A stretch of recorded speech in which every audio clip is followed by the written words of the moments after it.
G'day and welcome to another video with Better Pics. Hope this finds you well. Today we're having a look at how to adjust color temperature and tint within Adobe Premiere Pro.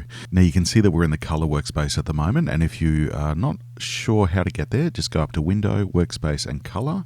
And the main thing that we want to have access to is the Lumetri Colour panel.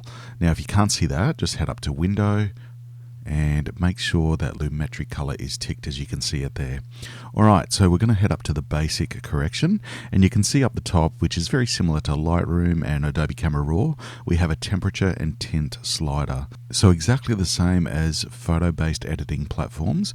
With that slider, we can slide it to the right to warm up the color temperature and warm up the image, or slide it to the left to cool down the image.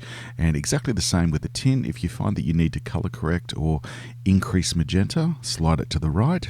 If you need to increase cyan, slide it to the left, and you can see that's a great way to remove any color cast that you may be experiencing with your footage. Now there is a saturation underneath as well, which will increase the color intensity or decrease the color intensity.